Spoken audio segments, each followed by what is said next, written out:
Ну, давай. Они хотят себе так, об этом надо.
Час вийшов, таймер закінчив свою, обнулився таймер.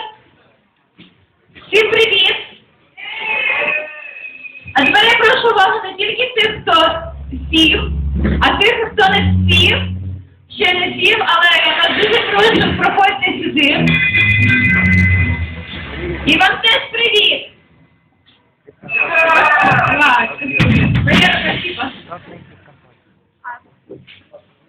Ви на лайтсайді.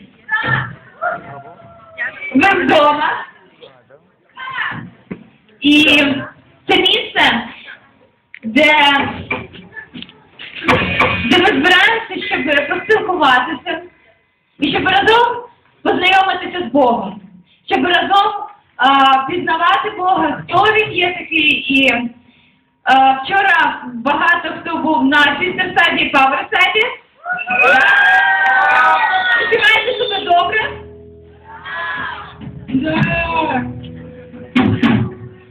Окей, ну тоді нам є що згадати, за що славити Бога, правда?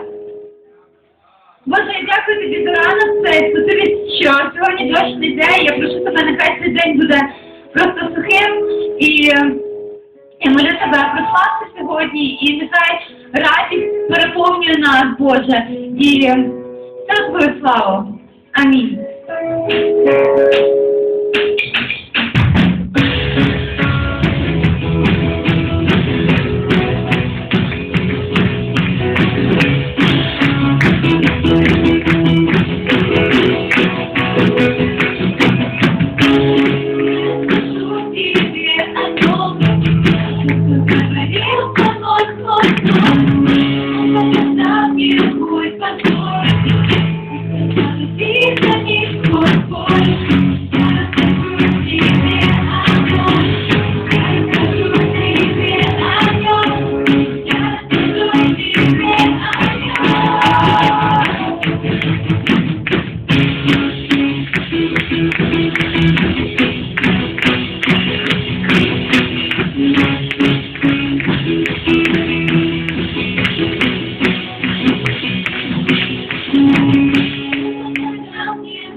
Це місце, де ми можемо зустрітися з Богом, з нашим Творцем. Він є нашим небесним батьком. Він назвав нас своїми дітьми, і це настільки дивовижно. І, знаєте, звичайно, можна жити і чекати, ось коли Бог прийде і стане краще. Але насправді Бог говорить про те, що моє царство вже наступає тут, на землі, у ваших серцях. І тому давайте прагнути того, щоб Боже царство, воно було вже в наших серцях і серед нас. І щоб люди бачили ту радість, котра нас переповнює від спілкування з Богом. Ту любов, котрою нас наповнює Бог і котрою від нас вчить. Той мир, котрий має вселятися в наші серця, не дивлячись ні на що, не дивлячись ні на проблеми, ні на перешкоди. Тому що ми пам'ятаємо, що з нами Бог, і Він за нас.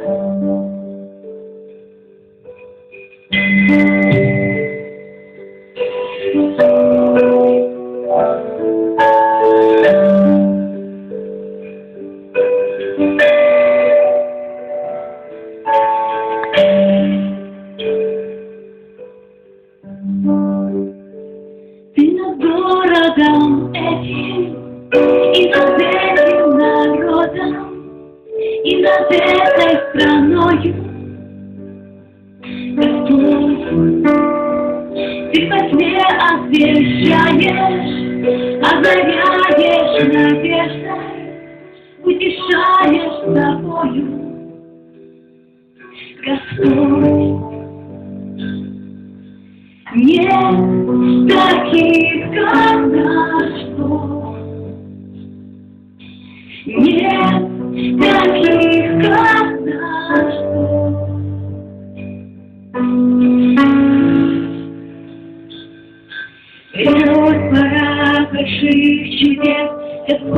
прольет благодать с небес сразу пора.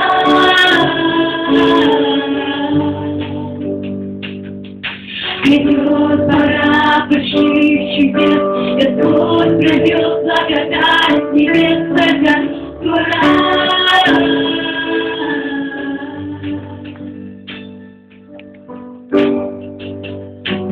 Ты над городом этим, и над этим народом, и над этой страною, Господь,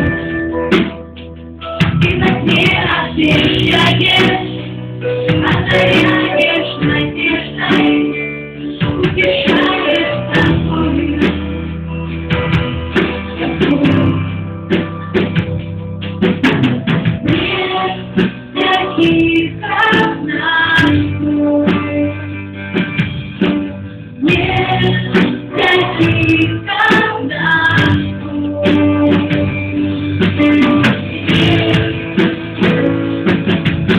Придет пора больших чудес, Господь прольет благодать с небес сразу пора.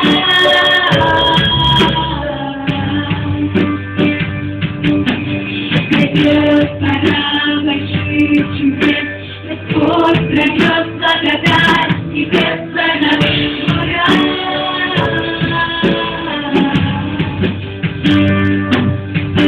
Придет пора больших чудес, Господь прольет благодать с небес.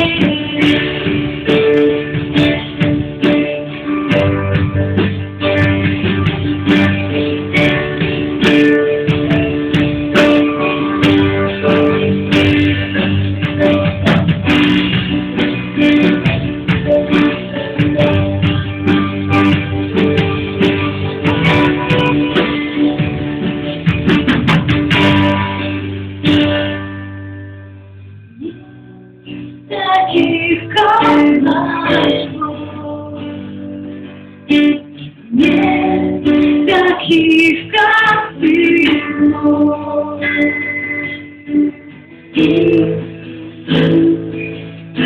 Придет пора больших чудес, Господь прольет благодать с небес сразу пора. І бачав, як ти, значить ти віриш, Господь прольет благодать с небес сразу пора. І ти побачиш славу Божу.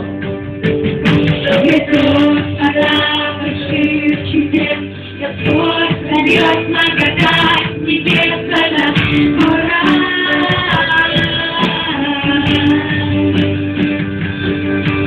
Придет пора больших чудес, Господь прольет благодать с небес.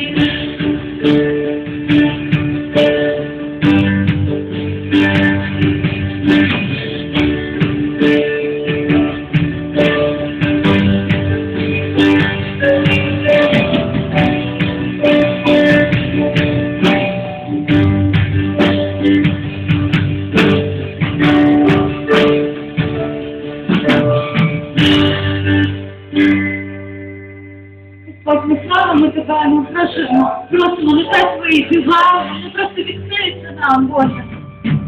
Твоя благодать, незаслужений подарунок для нас.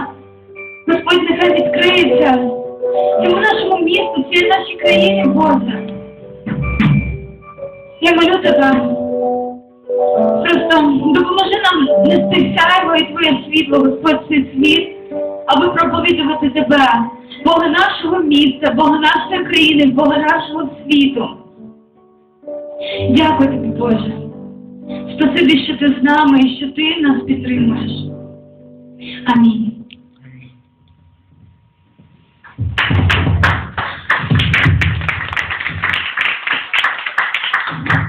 Давайте еще раз поаплодируем нашей прекрасной группе прославления. А теперь желаем всем добрым утром всем. Мне сразу, я тоже не вижу ваших улыбок, поэтому у меня вопрос. Кто вчера был на пауэрсайте, мужики? Давай! А кто был на сидержании? Мужики, погромче, покажем, сколько нас было. Раз, два, три, давай! Девочки, давайте свои диски, давайте, что ли? И победила, конечно же, дружба! Ладно, дружба.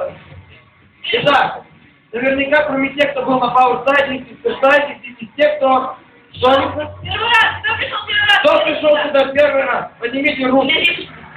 Рома, ты здесь уже не первый раз далеко. Выходи, я тебе... Давайте, не бойтесь, выходите. Выходите, ничего страшного. Поаплодируйте. Так, у нас есть пару слов. Снизу давайте. Как тебя зовут? Алина! Это Алина. А как тебя зовут? Тая. Ира. Ира! Хотя Тёму тоже поаплодируем. Аплодисменты Артему. И, конечно же, кто привел тебя? Розочка. Аплодисменты Розочке. Итак, мы рады вас здесь приветствовать. Не забывайте, каждое воскресенье 11 часов утра Ильинская 9. Приходите к нам, это вам, что уже можете работать. Аплодисменты. Что? Что-то сейчас будет. Это будет что? Это будут новости. Встречаем. Да, вот сейчас как раз. Да, и вот эти вот.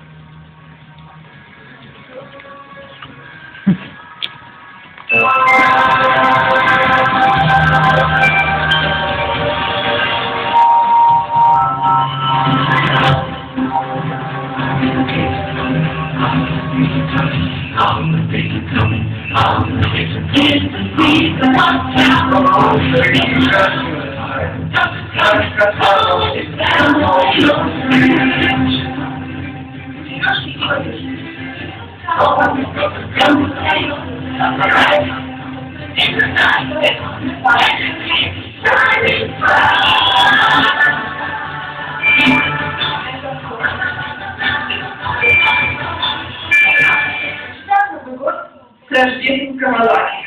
Мы очень ждем на этот проект, который провел 3 года, и достаточно на этом этаже. И действительно, события мы спросили здесь на воротах.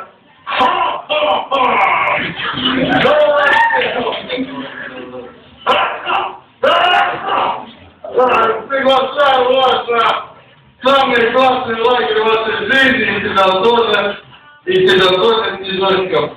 Если ты будешь там, то будет классно, я к вам зайду.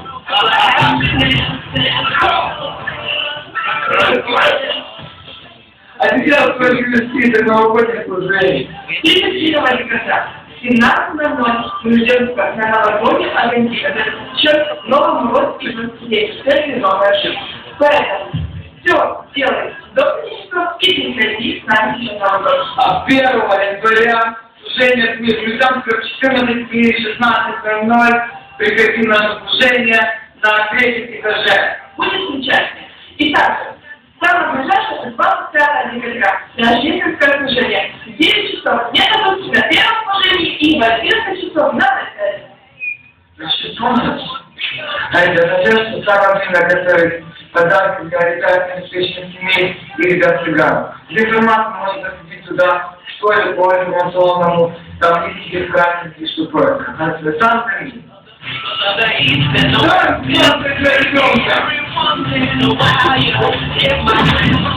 Домашняя группа. Это хорошо? Это был один из видео домашней группы Алена. Где вы знаете, что группа хорошо и интересно. И если задание домашней группы, то обязательно затекайте языком и она тебя определит свою домашнюю группу. А так не забываем про нашу группу ВКонтакте, группы, которые есть. Видите, группа lightside, да, у вас все оставили на свои лайки, если посмотрели наше видео, будьте всех наших событий. И на этой Прекрасно радостные новости. с вами Игорь Школьничка прощается. Если вас счастье, Здоровья, успехов в новом году. Пусть я вас условия прибавится.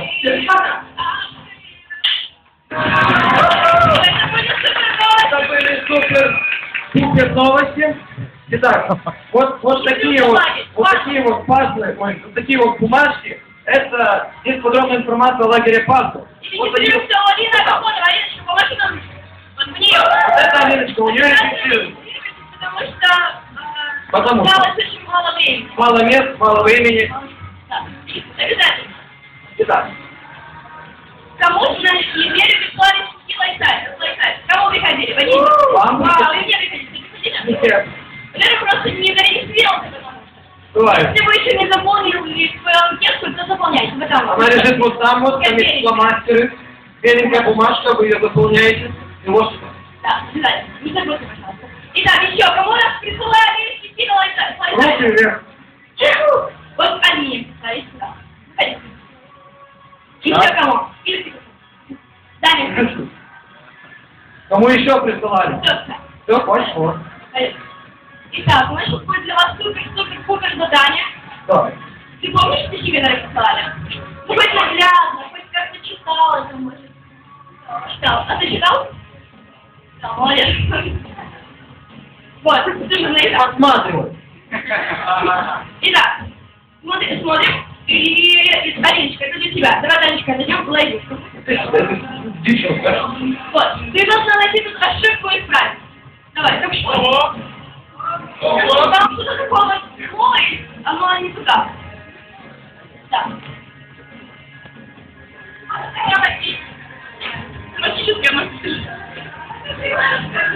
Давай, ты можешь, это ж легко.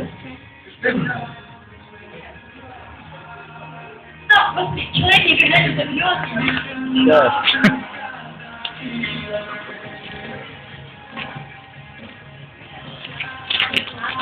А, давай. Может, и дадим возможность скинуть на телефон? Да, давай. Бегом. Давай, проверим свои способности. Давай, считаем. 5, 4, 3, 2, 1. Пип-пип-пип-пип-пип. Успех. Успех! Варианты правильно. Я смотрят, что ты читала стихи, философия и молодость. Вот, спасибо. На чем вы говорите? Это на следующий конкурс. Пройдем уже. Лицом в зал. И скажем, Такого вообще нету. Смотри. там есть Где? тут ошибочка, где маленькая Анька, ошибочка. телефон у меня.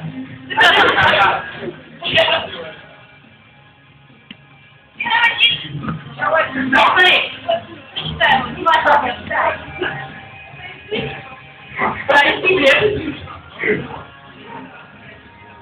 Петрон. Внимательнее.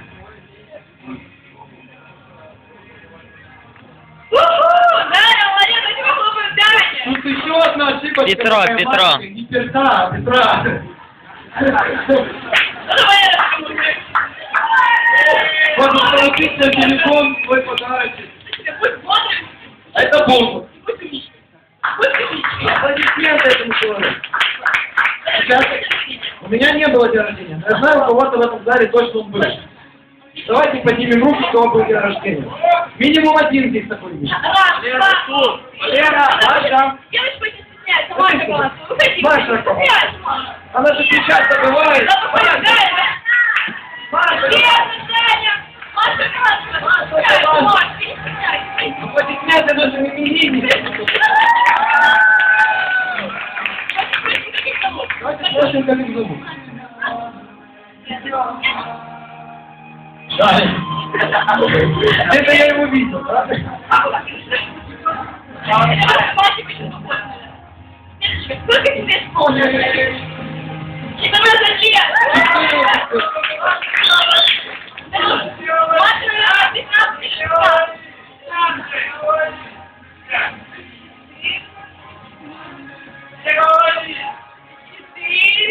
Я по математике. Посчитаем. Еще 40 плюс 4, правильно, давай начнем. Итак, 14 лет. И у нас Вот, знаете? Вот. Кого не видели? Энного количества людей. Итак, встаем, как договаривались. Репетируем. Маша, кто песня? День рождения, только чтобы с днем рождения поздравить, чтобы про день рождения было. Владимир. Днем рождения, правильно, пришли на свою мысли. Ей! И поем. И... Давай.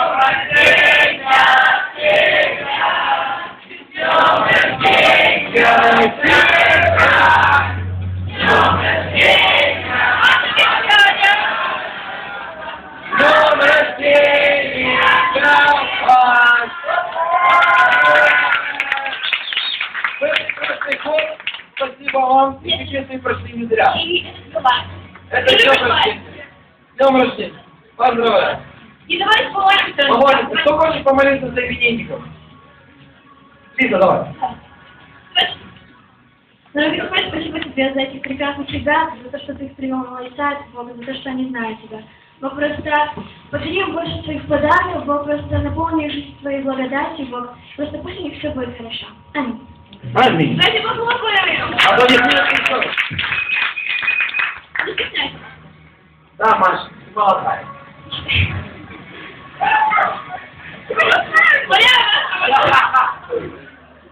Окей. Сейчас здесь появится спикер, и я перед этим помолюсь за... Что тебе нужно? Ребят, давайте все вместе станем помолимся, потому что у нас есть Эрика, вот наша сестричка, и у нее сейчас дедушка умирает. Давайте помолимся, чтобы Бог просто был в этом, и Он благословил его душу, и самое главное, спас его душу сейчас. Хорошо? Отец, ребенок сейчас умирает, Боже. Я прошу Тебя, пожалуйста, сохрани его душу, Господь, проговори с ним в эти, может быть, последние минуты, Отец, чтобы он услышал Тебя, и он ушел к Тебе, Боже. Чтобы на той стороне Ты его встречал, Господь. Я больше всего, мы просим Тебя, Господи, чтобы он был спасен, чтобы он в Царстве Твоем был, чтобы мы с ним еще встретились, Боже. Я прошу Тебя об этом, Господь. Просто пускай через человека или Ты ему прямо скажи, Господь, но чтобы он не умер, Боже, без Тебя, чтобы он не умер в темноте, Боже, в своих обидах, Господи, наполни его сердце любовью и облегчи его, пожалуйста, страдания сейчас физические. Я прошу Тебя укрепить духом тех, которые находятся рядом сейчас с ним. Дай им понимание, дай им терпение, Господь. И дай им все отдать в Твои руки, уповать на Тебя, Боже, и оказать величайшую любовь этому человеку сейчас. Я прошу Тебя, Господь, благослови, пожалуйста, этот дом, благослови, пожалуйста, сердце Эрики, Господь, утеши и успокой, Отец, так, как Ты только можешь это сделать. И, Господь, пусть будет воля Твоя, Господь. Во имя Иисуса Христа. Аминь. Аминь. Давайте все-таки помолимся, попробуем. Боже, пожалуйста, благослови проповедь, благослови нашего спикера. Сделай так, чтобы она коснулась наших сердец, и ни одно слово не прошло мимо наших ушей. Аминь. Встречаем спикера, что ж.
think I almost tried it.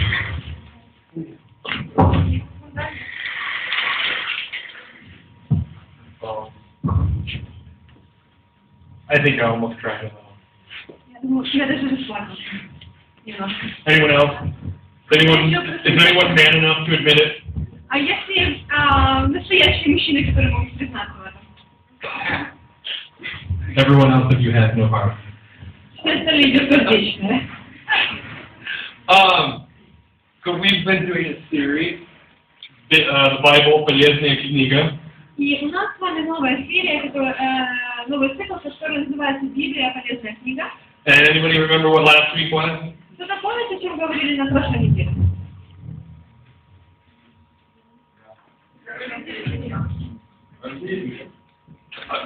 Yes. Да. Что для нас?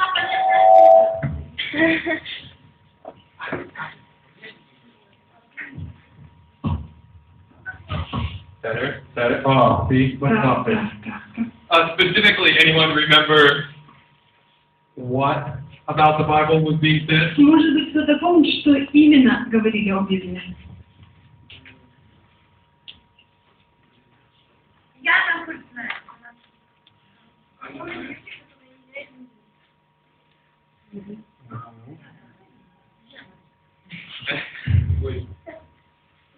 Яна.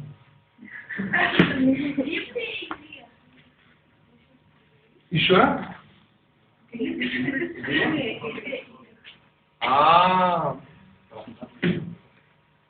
Very good.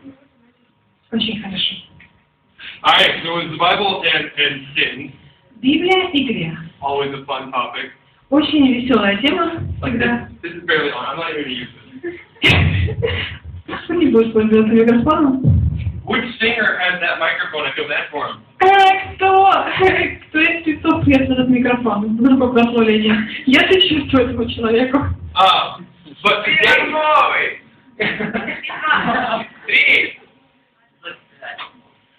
today, Но сегодня we get to talk about a different topic within the Bible. мы будем говорить о другой теме, которая тоже основана на Библии. We get to talk about joy. Мы будем говорить о радости. Yeah, so it should be much happier theme than last week. Ну, по идее, тема сегодня должна быть намного более радостная, чем в прошлый раз. But I think that you guys are not in the happy, joyful mood, so I need everybody to stand up. Ну, я так понимаю, что у вас не очень радостное, ликующее настроение, поэтому, пожалуйста, все встаньте. Unless you're 8 months pregnant. А может только остаться сидеть беременная? Восьмимесячная беременная All right. жена Джоэла. I need everybody to reach into the sky Теперь давайте потянемся к небу, and now stretch out. а теперь потянемся в стороны. Do a little running and playing. Немножко побегаем на Just месте, swing your arms. помахаем руками. Faster. Быстрее, еще быстрее. Put a big smile on your face. Пожалуйста, оденьте большую улыбку на вашем лице. I think it's there. Oh, how are we feeling? Are we feeling better? Как вы себя чувствуете? Уже лучше? All right. Sit down. Теперь можете садиться. Now that we have your blood flowing, И теперь, когда кровь в наших жилах уже and побежала, you're smiling, и когда мы улыбаемся, we're going to talk about joy. мы будем говорить о радости. First of all, I want to ask you, Во-первых, я хочу вас спросить, who here knows the difference between joy and happiness? кто знает разницу между радостью и счастьем? Yana, you want to go for number 2? Яна, попробуешь второй раз? Второй раз или про счастье, или что-то? No, go answer second time. Ага, попробуешь еще раз ответить? Радость, что такое несчастье, радость, а счастье, оно состояние души. Interesting. Интересно. Okay. Here's the way that I see it, and Вот как я это вижу. happiness Счастье depends on the situation. зависит от ситуации, от обстоятельств. Okay. My wife Моя жена loves to cook, очень любит готовить. and when she cooks something tasty, И когда она готовит что-то вкусное, I'm very happy. я очень рад. This week she made borscht На этой неделе она приготовила борщ and plov и плов, and ragu и рагу, and all sorts of sandwiches and gluten и разные бутерброды. and fellowship Nikom we had. Я почитала чесноком. And every time she brings out this food, И каждый раз, когда она приносит еду, which is always tasty, и еда всегда вкусная, I'm so happy. я так счастлива. I get like a little girl, I'm like, И я чувствую себя за маленькой девочкой, которая такая, almost like I just got a pony. ой, вот мне только что подарили пони. And it's just like, oh, and I'm really happy. И я очень счастлива. On the other hand, Но с другой стороны, most of the time that I'm in the car чаще всего, когда я нахожусь в машине in Kyiv, в Киеве, I'm unhappy. я несчастлив. Everybody drives too fast around me. Все почему-то вокруг меня ездят слишком быстро. Everybody's doing this. Все как-то ездят вот так.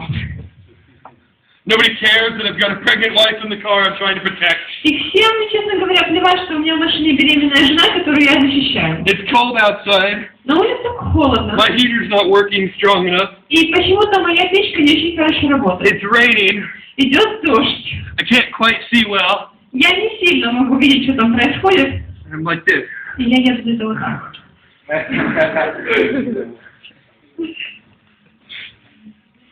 My wife says that at times like that I'm like a match. Значит. И что в такие моменты я напоминаю спичку. And because it's just waiting for something to spark me and I go, Я просто жду, пока меня что-то зажжет, и я просто... and I burn up and then, okay, I'm okay again. А потом я перегорю и снова вернусь в нормальное состояние. But for both of those things, it's a situation. Но и первое, и второе, о чем я говорила, зависит от ситуации. I'm happy because I have food. Я счастлива, потому что у меня есть еда. I'm upset because of all the other stupid drivers, not me. Я расстроена за всех глупых водителей, ну не из-за меня же, конечно. All these different situations. Все вот эти разные ситуации. Okay, we'll put it in ideas that you guys understand. Хорошо, я сейчас объясню на понятных вам понятиях. My name is, let's see, what can I be? Johnny Depp. No, I need a female name. Меня зовут так, ну даже женское имя, подскажите. Susha. So I am Susha. Я Ксюша. I'm in 10th class. Я в 10 классе. Это Ксюша в 10. You think highly of yourself that I'm talking about you. Ты наивно думаешь, что я говорю о тебе. So, I'm there. Я вот такая. И вот, there's Dima. Ну там есть Дима.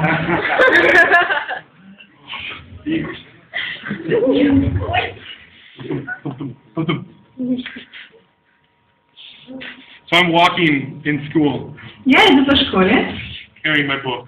несу мои книжки, учебники.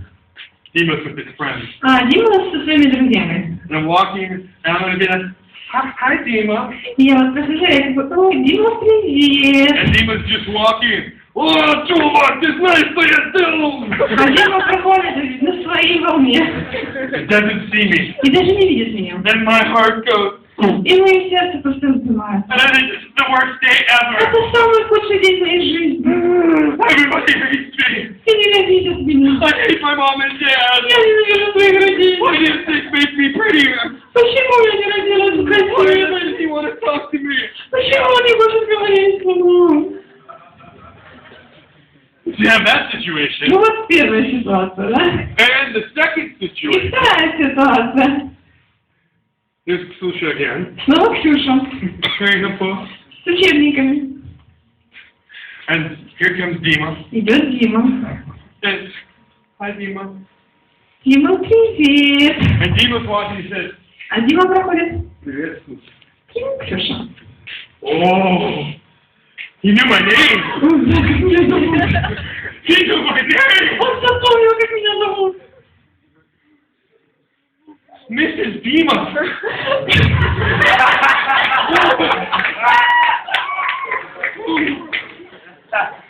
I wonder what our children will look like. Интересно, как будут выглядеть наши дети. Oh, what am I going to wear at the wedding? Мне дети свадьбу.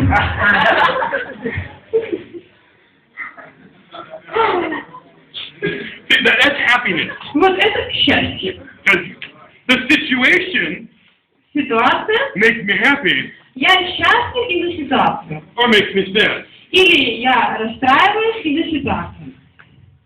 But situations change. Но ситуации меняются. So, Поэтому then we have joy. есть радость. Joy is completely different. Радость совершенно другая. Joy Радость happens no matter what the circumstance. радость пребывает вне зависимости от ситуации. In fact, in the Bible it says, the joy of the Lord is my strength. И в Библии сказано, что радость Господи – это сила моя. It's literally saying that when situations go bad, То есть буквально говорится, что когда все плохо, that joy is something that's stable that you hold on to. то радость – это как что-то надежное, стабильное, за что мы держимся. So I'm going to tell you a few more stories to...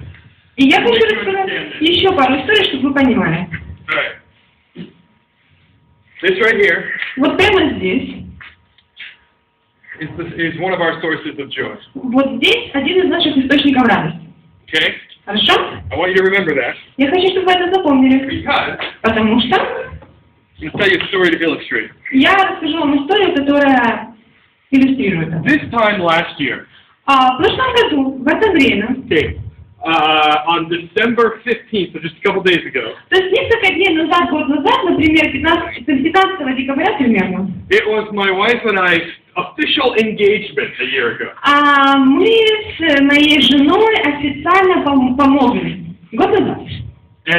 And then just a couple weeks later, И потом, несколько неделями позже, I had to go to America мне нужно было лететь в Америку for a month. на месяц. Here's this woman I love. Вот женщина, которую я люблю. I want to marry her. Я хочу жениться на ней.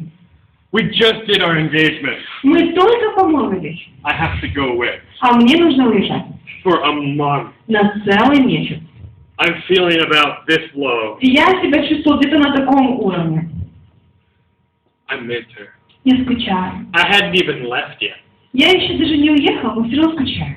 And I was like, what am I going to do? И я просто думала, что же я буду делать? Целый месяц. I don't get to see her. Целый месяц я не смогу ее видеть. Мне так печально.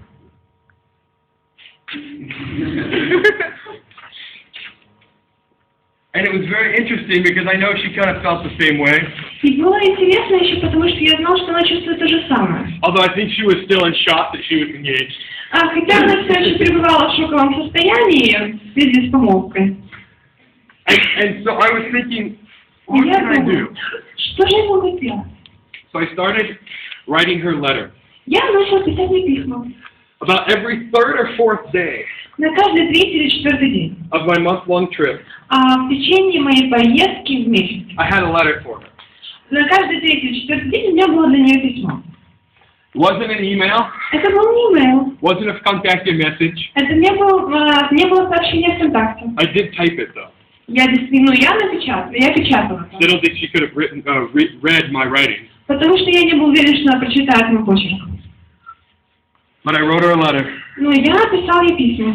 and I printed them, Я распечатывала, and I put it in an envelope, я ложила в конверт, and I put a date on it.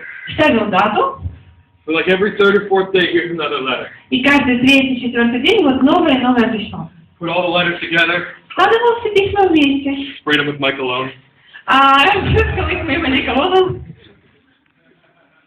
and when I'm leaving, I gave them to her.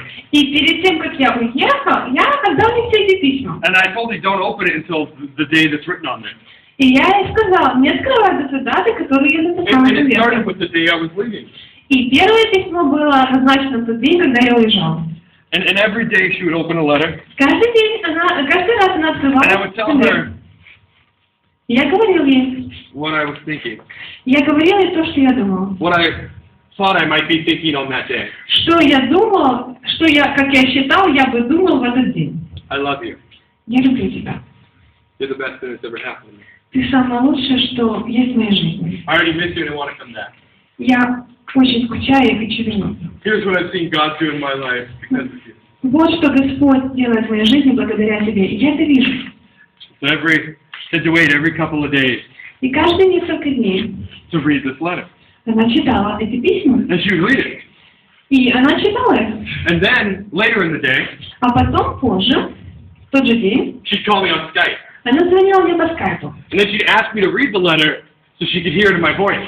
И она просила меня читать эти письма, чтобы она могла слышать мой голос. But it was something that she was looking forward to. Но это было что-то, чего она искала, чего она ждала. Every day. Каждый день. And she would be like, I know the letter's not tomorrow. Can I open it today? Can I open it today? И она звонила и говорила, я знаю, что письмо на завтра. Завтра я должна сказать. Можно я открою сегодня? Можно? No, honey. Нет, дорогая. All right, I'll read you the first paragraph. Ну ладно, я прочитаю тебе первый параграф. So that was that, right? Было вот так вот.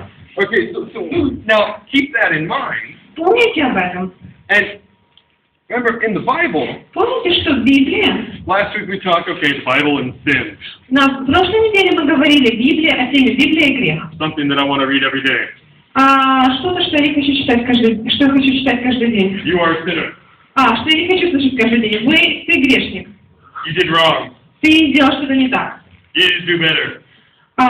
Ты мог бы сделать лучше. Yay. Прекрасно. But I think Но я думаю, one of the reasons одна из причин, we don't always like reading our Bible почему нам не нравится читать Библию всегда, почему нам иногда не нравится читать Библию, is because we have certain perspectives on it. потому что у нас есть какие-то свои точки зрения, свои представления. We think Мы думаем, well, it's just telling us what to do, что Библия нам говорит, что делать, telling us what's wrong. что Библия говорит нам, что не так, It's giving us all these rules. что Библия дает нам кучу правил, But it's something different. но это нечто другое. You know what this is? Знаете, что это? There's a what is it, 1189 chapters in the Bible, Iliag?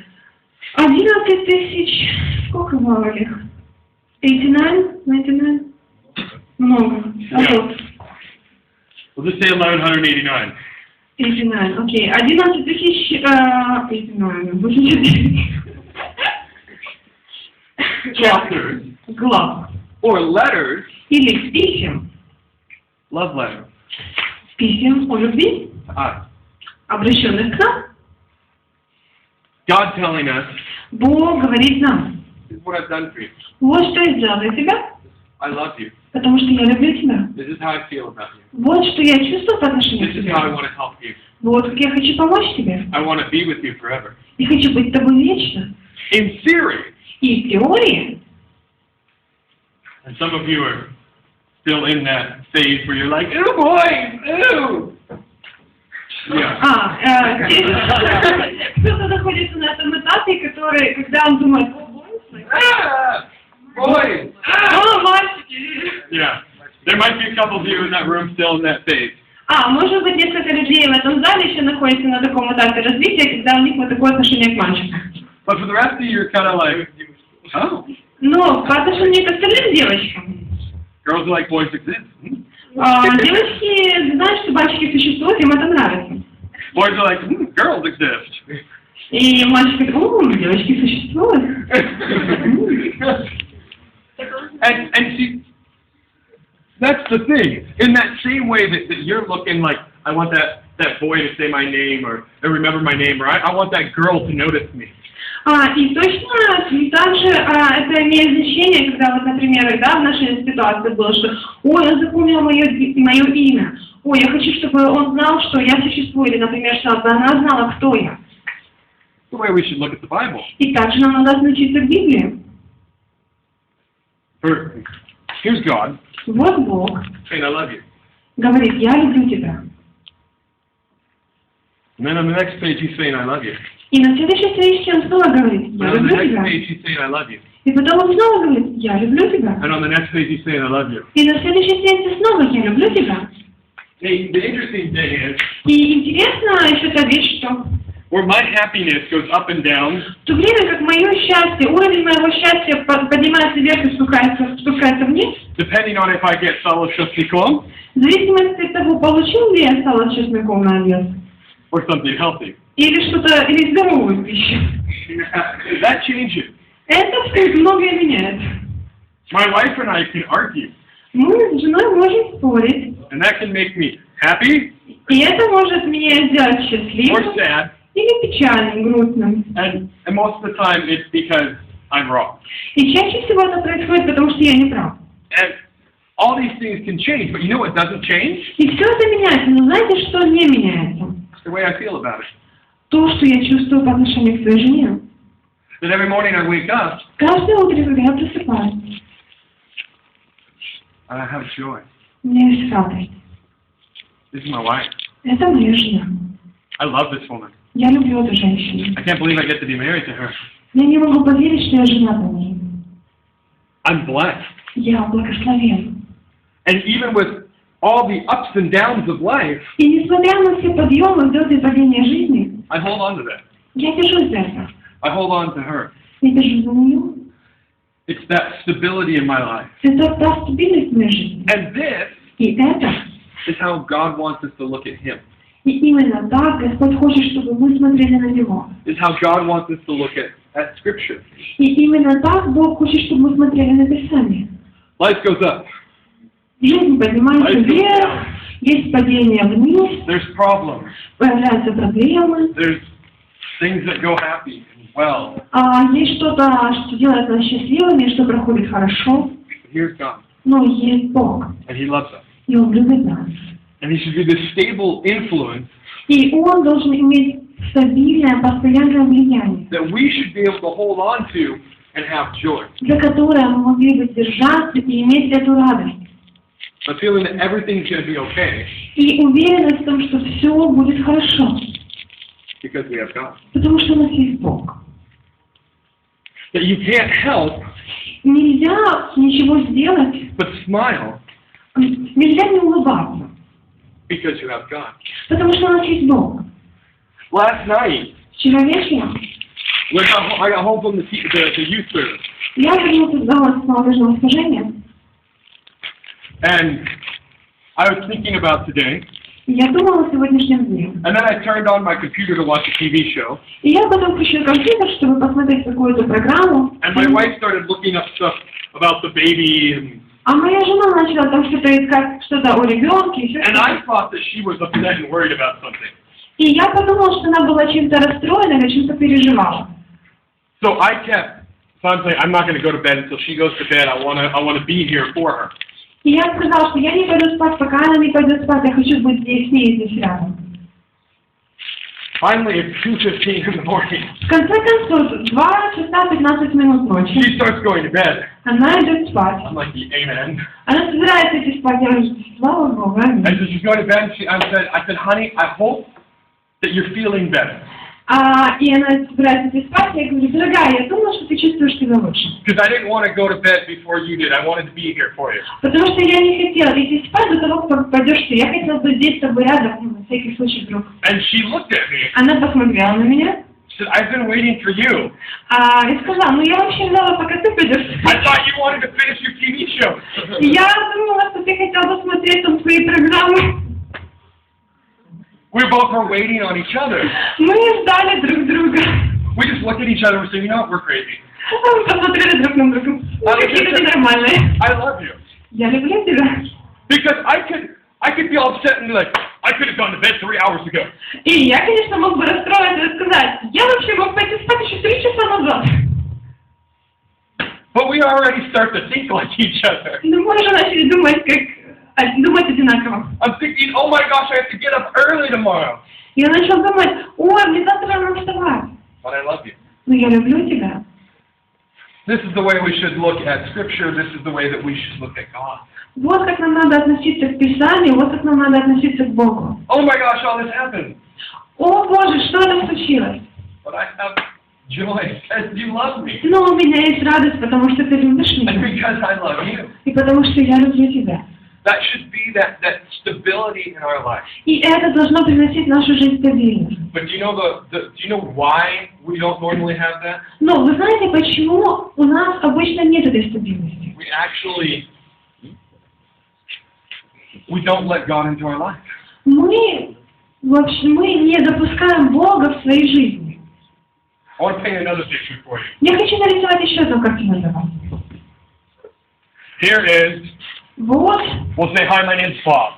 скажем, привет, меня зовут Бог. I'm 54 years old. Мне 54 года. I'm from America. Я приехал в Америку. I'm in Ukraine. Я в Украине. This is Sveta. Это Света. She's 18. Ей 18. She's my girlfriend. Это моя подруга.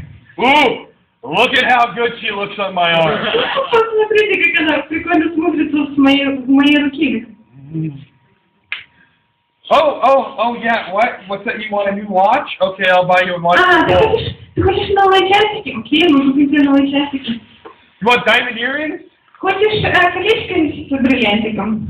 Okay, oh, you want to eat at that restaurant? Well, that's $200 a person, but okay. Хочешь покушать в этом ресторане? Ой, там правда $200 за человека. Ну ладно, пошли. There is no peace in that relationship. There is no joy in that relationship. В этих отношениях нет мира, и в этих отношениях нет радости. On the one side, you've got Sveta, С одной стороны есть Света, and she's thinking, и она думает, dirty old man. Грязный старый мужик. But he buys me things. Но он мне покупает то, что я хочу. Okay, Ну ладно. okay, buy me something. Купи мне еще Oh, что-нибудь. I feel better for a little bit. О, теперь мне чуть-чуть полегчало. Buy me something. Купи мне еще что-нибудь. Oh, buy me something. Купи мне еще что-нибудь. And he's thinking, А он думает, wow, вау, she's beautiful, она красивая, and I'm old. а я старая. I hope she doesn't leave. Я надеюсь, она не уйдет. I hope she doesn't just love me for my money. Я надеюсь, что она любит меня не за I'm мои so деньги. worried. Я так переживаю. I better buy her something. Лучше я что-то куплю. You want a Mercedes? Хочешь Мерседес? Like, and there's no peace, there's no joy. И в этих отношениях нет мира и нет радости. You're worried the whole time. Они все время волнуются. And the only thing is here's these moments of happiness. И всего лишь какие-то моменты счастья проскальзывают в этих отношениях. Yay, I got something. Ура, у меня что-то есть. Cool, my buddy saw me with an 18-year-old. Вау, друзья увидели меня с 18-летней девушкой. But on both sides, no joy. Но с обеих сторон нет радости. We do that with God. Мы так поступаем с Богом. We can either be the person that thinks, Мы можем быть либо человеком, который думает, I have God. у меня есть Бог. Oh my gosh, I hope God doesn't leave me. Ой, я надеюсь, Бог не оставит меня. I better do all these Наверное, good мне вот things это вот все сделать, вот эти хорошие вещи, so God's happy with me. чтобы Бог был мной доволен. And we're worried the whole time. И мы постоянно волнуемся. Or we're on this side. Или мы можем быть с другой стороны. Well, God should be happy that I serve Him. Но Бог должен быть вообще счастлив, что я служу Ему. If I'm going to serve Him, I want to get stuff. Если я служу Ему, то я должен за это что-то получать. God, give me this. Бог, дай мне вот это. I want a perfect score on my math test. Я хочу самую высшую оценку по I математике. want that new boyfriend. Я хочу вот этого парня. I want my parents to buy me this. Я хочу, чтобы мои родители купили мне вот это. You're God, you can do it. Ты Бог, ты все можешь. And you're so focused on all these other things И мы настолько сконцентрированы на всех остальных вещах, that there's no joy. что нет радости. Because Потому we're что focused on all the wrong things. мы смотрим на неверные вещи. You see the difference? Видите разницу? Yes? No? Да, нет. Yes? No? All right. Хорошо. I want you guys to see this. Я хочу, чтобы вы видели это. Because Потому что here's this. вот что. Our joy Наша радость shouldn't come from не должна исходить из, situations не должна зависеть от ситуации. and everything that happens in life. И не должна зависеть от всего, что в жизни происходит. Because those things change. Потому что это все меняется. Our joy Наша радость should come from a person. должна исходить от человека. And this person is Jesus, И этот человек, эта личность, это Иисус. God here on earth, Бог, который был здесь на земле, who came here for us, который пришел ради нас, who said he would never leave us, который сказал, что никогда не покинет нас, and who says, I have nothing but the best for you. и который сказал, что у меня для вас есть только самое лучшее. Our joy should be in knowing Наша радость должна строиться на знании, на познании that that person loves us. любви этой личности. Our joy should be Наша радость knowing that that relationship is stable. должна быть в осознании того, что эти отношения стабильны, When надежны. we look at the Bible, Когда мы смотрим в Библию, it should be the same way my wife looked at those letters. мы должны относиться к ней так же, как моя жена относилась к этим письмам. What do you want to say today? А что он хочет сегодня сказать? Ой, He loves me so much. он так сильно любит меня.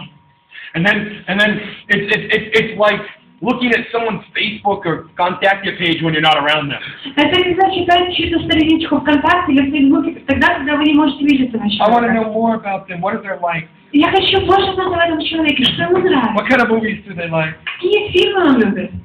Oh, let's look at their pictures. А хочу посмотреть его фотографии. Oh, I never saw that picture before. Я никогда не видела этой фотографии There's раньше. just that excitement of I want to know more about this person, Есть такая вот радость, когда вы хотите знать больше об этом and человеке. I want to hear what they have to say to me. И когда вы хотите услышать то, что этот человек хочет сказать вам. That's how we should view Scripture. Вот так вот мы должны относиться к Писанию. That's how God wants us to view Scripture. Вот как Бог хочет, чтобы мы относились к Писанию. His love letter, К Его письмам любви. His contact your page, Его странички ВКонтакте, tells all His likes. которая говорит нам обо Everything всем, что about он him. любит, говорит нам все о нем. It paints a picture of who He is, Она рисует нам его фотографию. and it's the letters that He writes to us. Это те письма, которые он пишет нам. We should Мы должны look at it that way. Мы должны относиться вот так вот. But it all depends on how we look at God first. Но, во-первых, все зависит от того, как мы относимся к Богу. What kind of relationship we have with Him. Какие у нас отношения с Богом. To whether or not we can say that the joy of the Lord is my strength. Можем ли мы сказать, что радость Господа сила моя? Stand with me. Давайте встанем вместе. Dear Heavenly Father, Дорогой Небесный Отец, Lord, we want you to be our joy. Господь, мы хотим, чтобы Ты был нашей радостью. We want to look at your word Мы хотим смотреть на Твое Слово as it was written just for us. и относиться к нему так, как будто бы оно было написано только для нас. We want to hold on to you as the stability in our life. Мы хотим держаться за Тебя и находить в Тебе стабильность в нашей жизни. We don't want our relationship with you to keep us from that. Мы не хотим, чтобы наши отношения с Тобой отдалялись от этого дела. So, Lord, Господь, our prayer is that you would show yourself. мы молимся о том, чтобы Ты показал нам себя. Not only as God, Не просто как Бога, but as the one that loves us. но чтобы мы увидели Тебя как любящего нас, The one that will never leave us. как того, кто никогда не оставит нас, The one that cares for us and wants the best for us. как того, кто заботится о нас и хочет для нас лучшего, So that we can see you чтобы мы могли видеть Тебя in that way. таким образом, So that we can count on you чтобы мы могли полагаться на Тебя, as the one that loves us. как на того, кто любит нас. Show us that, Lord. Покажи нам это, Господи. We ask this in your name. Мы молимся об этом во имя Твое, Иисус. Amen. Аминь.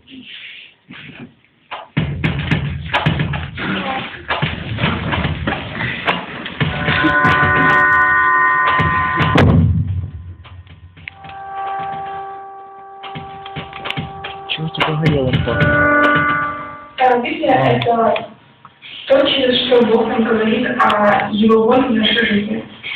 Библия – это огромное сбор свидетельств и ответ Бога на любые жизненные ситуации. Когда нам тяжело, когда нам трудно.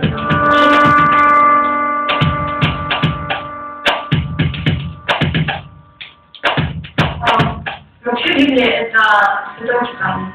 Вот. А лично для меня это инструкция жизни, что ли.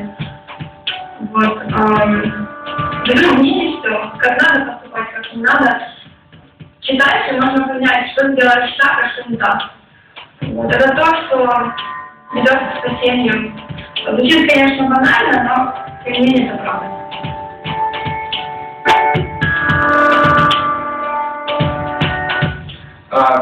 Библия для меня это в первую очередь разговор с Богом. Потому что когда я читаю Библию, там открывается очень много интересного, нового для меня, и очень часто там отвечают на отвечают на мои вопросы, которые могли мучить меня там неделями, годами. Очень часто люди думают, что радость она в чем-то огромна. Достичь уровня в карьере, стать мастером своего дела, найти мужа или это все хорошо. Но на самом деле радость она просто в таких вещах. В том, что поможет своему другу сделать хорошее или даже сделать еще лучше. И не за то, что государство дождем, или когда ты едешь в метро, и тебя занято всех. И просто научиться получать радость, потому что ситуации даже не совсем не радость. Для меня радость на самом деле она может заключаться в нем. Для меня лично радость это внутренняя жизнь. В ней происходит много всего негативного, позитивного, точнее того, что мне нравится или не нравится.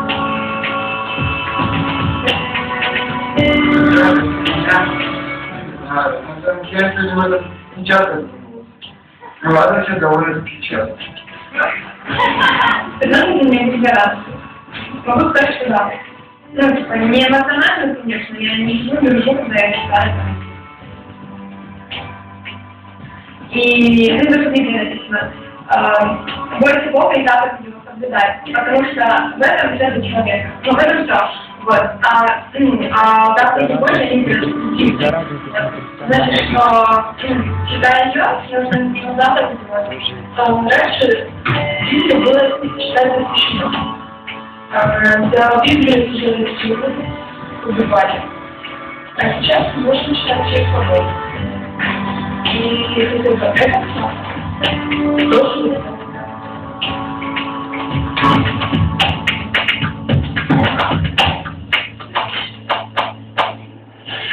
Вопрос к тебе. Насколько ты часто читаешь Библию? И насколько Библия вас устаешь?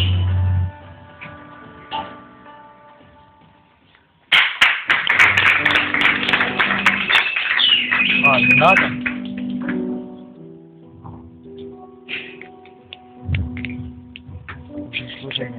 Є багато речей, які забирають нашу радість. Наприклад, дощ. Для дівчат велика проблема, коли йде дощ, а ти зробив укладку. Це величезна проблема і радості нема. І дуже поганий настрій і все. Але я зрозуміла одну річ, що навіщо засмучуватись із-за того, що ти не можеш змінити.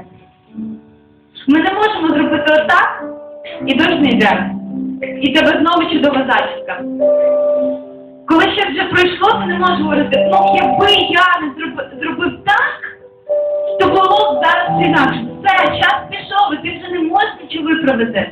Не треба вже засумувати за цим, тому що воно вже десь далеко від тебе. Багато речей крадуть нашу радість. Але є незмінний Бог, котрий говорить, що я люблю тебе, і це незмінно по відношенню до тебе. І якщо ти помиляєшся, то я все одно люблю тебе, і це незмінно по відношенню до тебе. Радій, тому що я люблю тебе.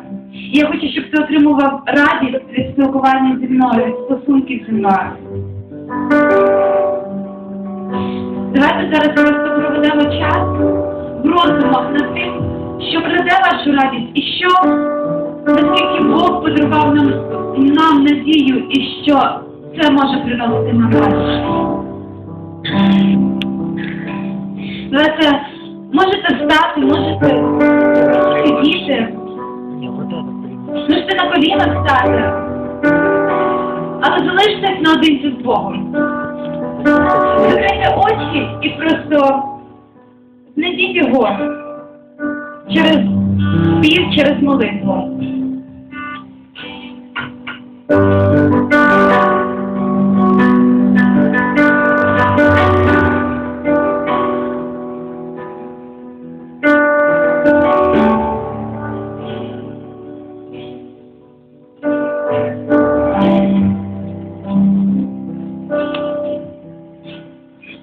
Куда смотришь ко мне?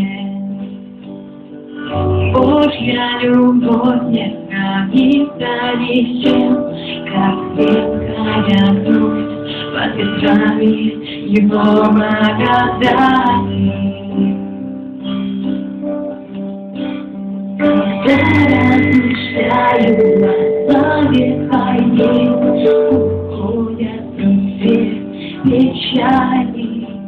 И я понимаю, как прекрасен Ты, Бог, и как я Тебя прощаю. О,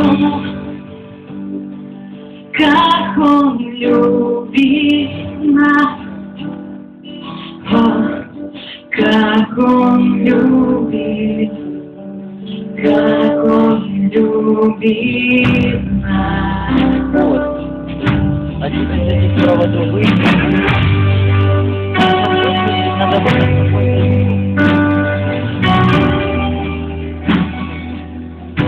ну лампу и поверхность, да, круги, да.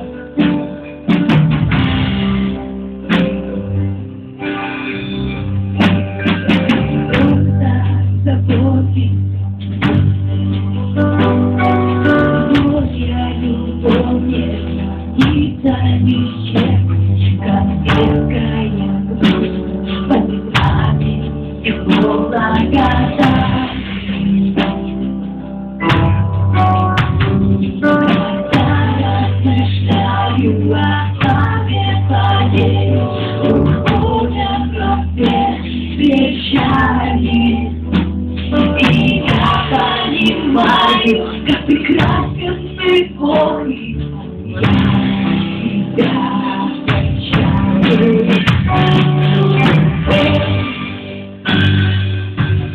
Как Он любит нас, как Он любит, как Он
любит.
нас.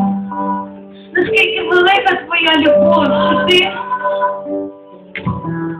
не бажаєш, щоб ми помирали за Сина свого Ісуса, щоб Він викупив нас від гріха і забрав нас із темряви. Наскільки ж сильно ти любиш нас, і наскільки ж твій лист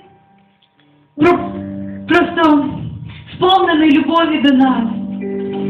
Боже, дай нам це, відкрий нам це і дай нам осягнути і збагнути, наскільки велика твоя любов і наскільки велика твоя сила.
Иисус, новый твоя песня, я тебя свой, и тебя тебя. Мы будем тебе славу, смерти восстать. Иисус, я песня твой, и тебя тебя.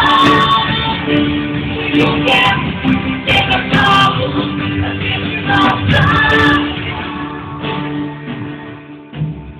Господь, ти наш Боже, нехай твоє яскраве світло проникне в наше життя, Ісус, дай нам розторопіти від того, що у нас, за нас такий великий Бог, за нас Спаситель, за нас Творець, Творець спасіння, Творець любові, Творець радості. І це все наш Бог, слава Тобі, слава Ісусе.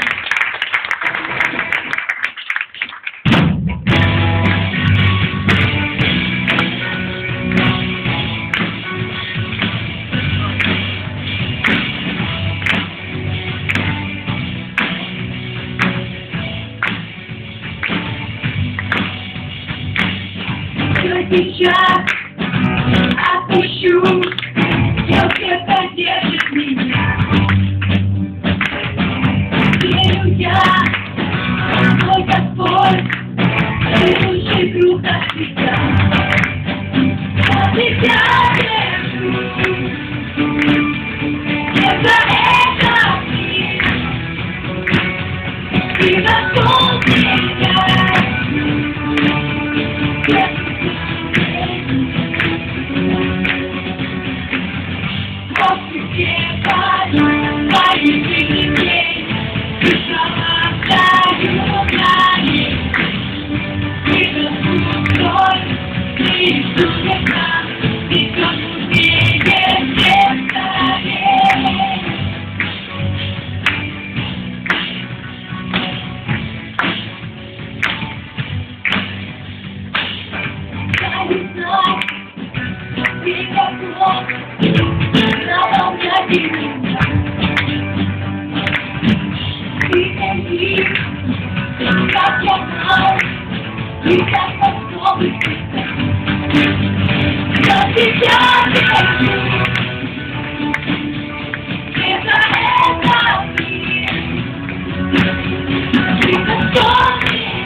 Знаете, что ты мой герой, и тебе не нужен никто другой, лишь ты мой Бог. Я на тебя такой, знаете, что ты мой герой, и тебе не нужен никто другой, лишь ты мой. Иисус, я за тебя! Иисус, я за тебя, Господь мой, знаешь, что ты мой герой, тебе не нужен.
внимание, наша мадамочка, вот, которая служит кого?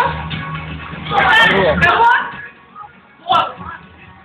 Которая служит цыганам. Вот, есть девка, вот, и я хочу рассказать, как там едут загонят. Я знаю, вы собираете подарки рождественские для наших детей. Да. Да? Нет? Да. Вы, наверное, не знаете. Мне сказали да. Вот, я надеюсь, вы соберете. В общем, я не знаю, я должна была показывать вам фотографии, но они потерялись, поэтому я немножко не знаю, что вам говорить. Извините. В общем, Аня будет изображать цыганских детей там сбоку, если что. Хорошо. В общем, если вы знаете, где-то почти год уже назад я поехала на Закарпатье, переехала уже 11 месяцев. 11 месяцев через год. Да, и Бог позвал меня служить цыганам, цыганским детям, вот, и, когда я расскажу вам просто историю своей жизни, для меня, когда миссионерство представлялось, знаете, чем ты едешь в Африку, живешь в такой глиняной халабуде, и там так ужасно, тебе нечего есть, и вокруг эпидемии. А когда я первый раз поехала на миссионерское служение, это было служение в Крыму, татаров, мы жили в шикарной гостинице, и я была просто такая расстроенная, вы себе не поверите, я просто была так разочарована, и это миссионерское служение, ничего интересного, и все так не так, как я ожидала. Когда я поехала к цыганам, мои надежды оправдались.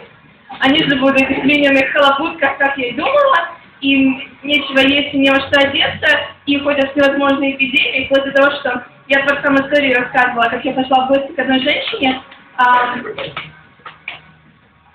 пошла в гости к одной женщине, и мы разговаривали с ней, и она рассказывала, что сейчас у моих детей грипп, а еще у них спинка, и вот они еще не выздоровели. А ты плюс еще знаешь, что у всех детей шеи, извините.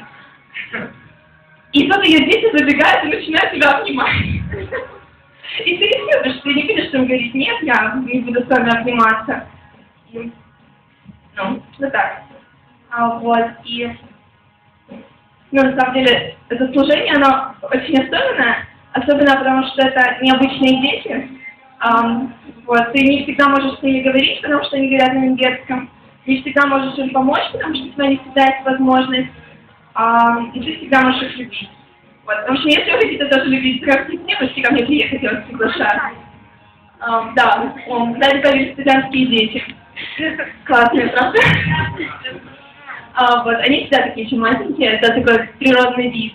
Я, когда приехала, я начала умывать их салфеточкой, и моя подруга, которая служит вместе со мной, говорит: Наташа, что ты делаешь? Они сейчас пойдут снова вымажутся, смысленно. Они обступили меня и смотрели так, это их сладкая загадка, зачем мыть ребенка? Ну, типа, какой смысл? Вот, они не понимают. Они моются в такой очень грязной водичке, и, в общем, это не помогает. Это Витя, он очень классный. Это Влад. Витя ребенок. Ребенок Витя. Да. Влад тоже неплохой. Но Витя классный, он очень хороший.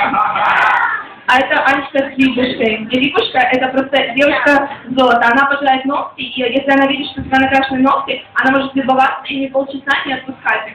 Вот, и ты просто такой ходишь, и она так смотрит на твои ногти, и тебе некуда от нее деться. Вот.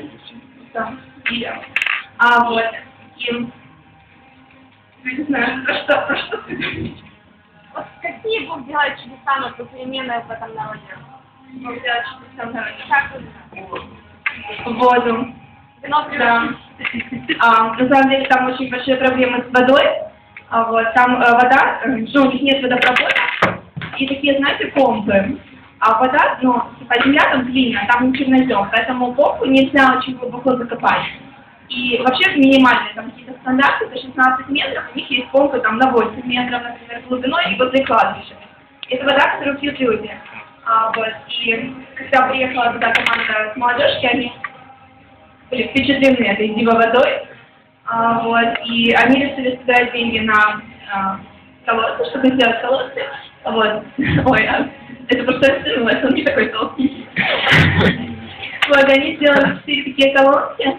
Вот, каждая колонка пользуется, наверное, семей 5, если я не ошибаюсь. Ну, это такое благословение для них, потому что, очень, очень классно вообще. Вот, потому что иногда бывает даже сам приезжаешь, мы приехали, жили в доме одной женщины, а у нее во дворе колодец. А в колодец вода такая, ну, желтая, ну, что ты делаешь? Первый день мы ее пили, потом поняли, что больше не стоит. За что можно молиться? За что молиться? Я вам скажу такую самую, просто, я даже не знаю, как назвать, это такой процесс, длится уже много лет, это попытки открыть школу в одном государственном таборе. В общем, дети, они не ходят в государственную школу, и большинство из них вообще в принципе не ходят в школу. Вот, некоторых мы учим, ну так представляете себе, как мы учим, там раз в неделю мы приезжаем, да, ну как бы дети, которые ходят к нам давно, умеют различать буквы и читать буквы. Вот, читать слова. Ну, как бы, ну, понятно, что это не школьное образование, понимаете, да, что если ты умеешь читать и писать, то это, ну, недостаточно. Но все равно, как один пастор говорит, он открыл школу в самом таборе, это первая цыганская школа была, и он говорит, я вот только хочу, чтобы они могли прочитать название на маршрутке хотя бы, чтобы не позорились, потому что когда цыгане едут на маршрутке, они иногда не могут прочитать, куда маршрутка едет, и из-за этого они не могут никуда поехать. Вот, и в общем, есть даже один табор цыганский в Чемонине, там это один из самых бедных цыганских таборов, где мы служим.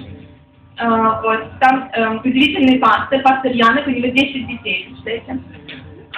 Вот, и в этом цыганском таборе только 2 ребенка ходят в государственную школу, это 2 из его детей, другие дети не ходят в школу вообще. И там пытаются открыть школу в церкви. И была команда из Польши, которая пыталась им помочь. Они там и сделали ремонт, и то, и другое, но, представьте себе, это государственная служба, которая все проверяет. Они приходят такие, а если дети захотят спать? Представьте себе, цыганские дети, которые живут в маленьких домиках, там, я не знаю, в одной комнате 10 детей, глиняные стены, вам надо поставить двухэтажные кровати, чтобы дети могли спать. У детей, в принципе, дома нет кровати, а тут в школе. А вот вам нужны умывальники, они в жизни не видели умывальника, а в школе должны быть умывальники, как государственный суда. В общем, они выполнили все возможные правила, которые им государство предъявило, и в конце концов они пришли и сказали, слушайте, а у вас тут доклад еще 16 метров, а по правилам должно быть минимум там 50 или что, поэтому вы не можете тут открыть школу. Вот. Можно было с этого в принципе начать. Вот. И, ну, я все равно, знаете, я все равно верю, что в этом таборе будет когда-нибудь школа, потому что, ну, потому что она нужна детям, да, и потому что, ну, Бог не может это просто так оставить, потому что очень несправедливо. Вот, и молитесь, пожалуйста, чтобы действительно была возможность открыть там школу. Вот, и за что еще молиться? Молитесь, пожалуйста, за здоровье детей, потому что это капец. Зима, представьте себе детей, которые ходят, я не знаю, там были или нет, они такие, они не очень сильно одеваются, в принципе. Да, вот цыганские дети, не совсем. В общем, они, ну, как бы, у них нет возможности хорошо одеться, и у многих нет, например, обуви. И представьте себе, что зимой ребенок, который бегает по улице босой, это как бы не очень хорошо. И очень сильно они, ну, они говорят, знаете, как типа, они закаленные уже, типа, так всю жизнь говорят. На самом деле нет, если это дети, они все равно болеют. Вот, так что молитесь, пожалуйста, что они не сильно болеют. И что еще? И за нас молитесь, потому что тяжело. Бог благословляет, но, знаете, вот так честно, как минимум раз в неделю я хочу отсюда никогда уехать. Но я понимаю, что воля Божья, что Он меня туда привел, и Он все равно все устроит, Он все равно всем заботится. И бывает, конечно, такое, что не могут все собирать. У нас был такой момент с девушкой, с которой мы служим, организация, которая, как бы, от которой приходит наше основное финансовое обеспечение. Мы должны им отсылать финансовый отчет за месяц. И мы просрочили дату отчета. Мы прислали его не 20 числа, а позже. И они позвонили нам, сказали, девочки, мы не дадим вам денег просто. А нам на следующий день надо было платить за квартиру. И мы шли по улице и просто думали о том, как мы придем домой, будем собирать вещи и уезжать. И, понимаете, мы девочки, у нас было где-то 5 гривен, а у нас там есть такое кафе, такая акция, что каждую пятницу все пирожные по 5 гривен. И мы все пойдем в банкомат, все карточки поснимаем последние деньги, там, знаете, как остатки, то есть на карточках 3 или 2, поснимаем, пойдем и съедим по пирожному хотя бы, потому что так плохо, вообще не знаем, что делать. Мы идем в банкомат, и когда мы проверяем мою карточку, моя подруга прислала мне 1700 гривен на квартиру. Это было такое чудо. Я не знаю, знаете, как камеры в банкоматах. Я думаю, люди, которые просто там в службе безопасности смотрят, я думаю, что это чума. Мы были настолько счастливы, и Бог действительно позаботился. И Бог постоянно делает чудеса. И ты так, тебе тяжело, ты такой думаешь, все, уеду, я не могу больше, а потом получается какое-то чудо, и ты просто понимаешь, что если такой Бог попросил тебя что-то сделать, ты не можешь ему отказать.